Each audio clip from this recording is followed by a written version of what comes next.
Maligayang Pasko po sa bawat isa sa atin. Batiin nga po natin ating katabi ng Merry Christmas.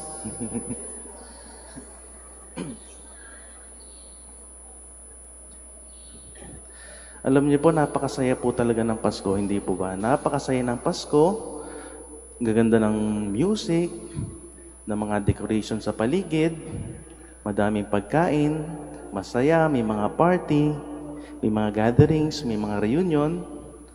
Napakasaya po talaga ng Pasko, kaya po di po ba minsan sa buhay natin sinasabi natin, sana araw-araw ay Pasko. Di po ba sinasabi po natin yan?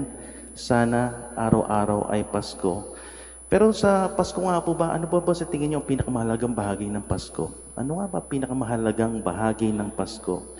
At yan po ay talagang naging malinaw po sa akin nung pong yung isa naming kapatid na pari ay nag-post ng isang picture.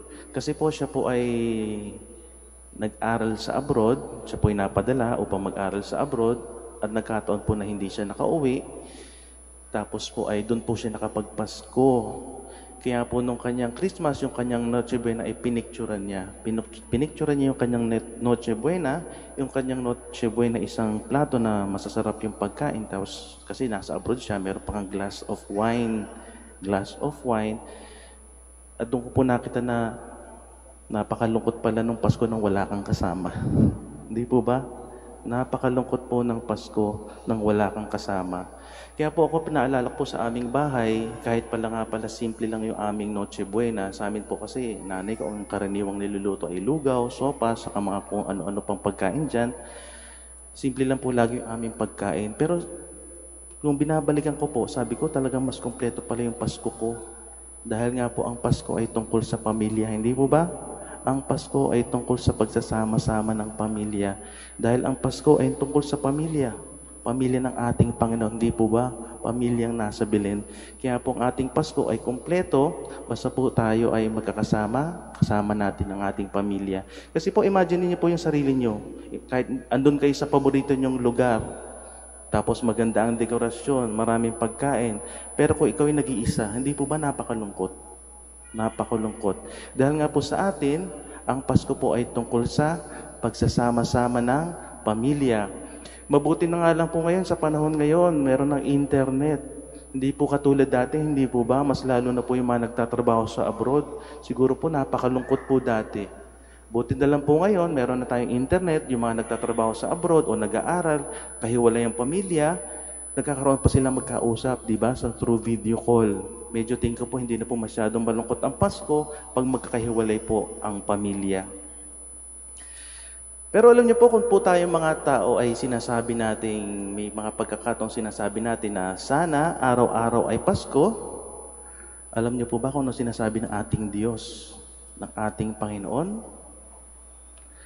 Ang sinasabi po ng ating Panginoon is, sana linggo-linggo Pasko. Sana linggo-linggo Pasko. Bakit po ba? Kasi nga po, pag Pasko po, mas marami po ang tao sa simbahan. Naalala ko po sa aming parokya. Pag po linggo, talagang maghapon po yon, punong-puno ng tao. Hindi po katulad noong mga ordinaryong linggo na sakto lang po yung tao. Pero pag Pasko, talagang punong-puno ang simbahan. Punong-puno ang simbahan. Sana linggo-linggo ay Pasko. Dahil nga pong ating Panginoon, tuwing Pasko, minsan dito lang niya nakikita yung kanyang ibang mga anak. Yung mga ibang anak. Dahil po yung ibang kanyang mga anak, minsan po ay nagsisimba lang tuwing special occasions. Pero hindi po yan ang kagustuhan ng ating Panginoon. Ang kagustuhan po niya talaga ay makasama po ang bawat isa sa atin. Bakit po ba? Kasi po kung tatanungin natin, bakit ba may Pasko? O hindi kaya, bakit ba nagkatawang tao ang Diyos? O hindi kaya, bakit ba bumaba dito sa lupa ang ating Diyos? Bakit nga ba? Iisa lang po ang sagot yan. Iisa po ang sagot.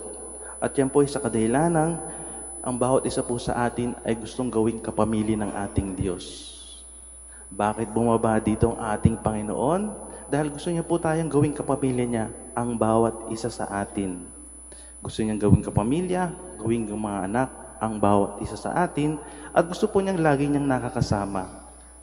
Po tayo, naisip natin ang Pasko, gusto natin makasama yung ating pamilya, ganito po o higit pa ang nararamdaman ng ating Panginoon.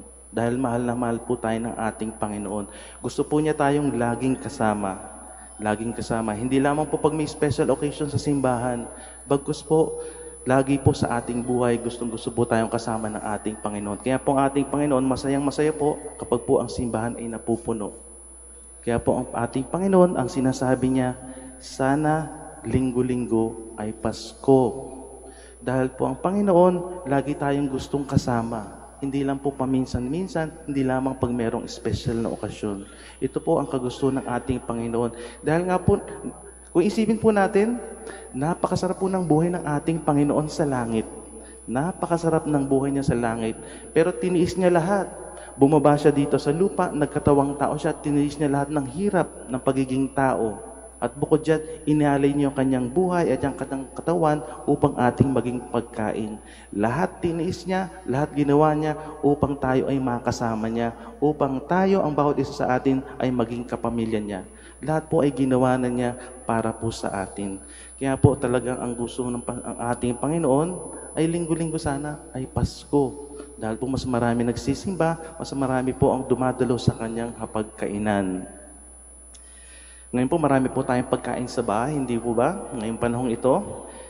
Alam niyo po yung mga kinakain nating pagkain, mga kanin, ulam, kahit ano man pong kinakain natin, pag yan po ay kinain natin, yan po ay nagiging bahagi ng ating katawan. Hindi po ba?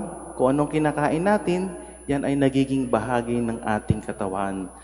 Pero po pag tayo po ay nagsimba at tumanggap tayo ng katawan ni Kristo, baligtad po ang nangyayari. Baligtad ang nangyayari. Pag tayo po ay nagsimba, tayo tumanggap ng katawan ni Kristo, ang nangyayari po hindi po siya nagiging bahagi natin. Ang totoo po niyan, tayo ang nagiging bahagi ng ating Panginoon. At yan po ang gustong-gusto ng ating Panginoon. Yan po ang dahilan kung bakit siya bumaba dito sa lupa. Upang makasama po tayo, makapiling tayo, makaisa tayo, makasama niya tayong mga pamilya niya. Kaya sana po mga kapatid, ngayong banal na misa po, ito po ang ating pagnilayan. Ang kagustuhan ng ating Panginoon na makasama ang bawat isa sa ating lagi sa ating buhay. At yan po ay mas lalong napagtitibay natin kung po tayo nagsisimba linggo-linggo. Kaya kung tayo po ay hindi nakakapagsimba linggo-linggo, paminsan-minsan lang po, ito po ang ating pagnilayan. Dahil po ang ating Panginoon, ang gusto nga po talaga niya, sana linggo-linggo Pasko. Sana linggo-linggo kasama niya tayo, pinagtitibay natin ang ating ugnayan sa Kanya.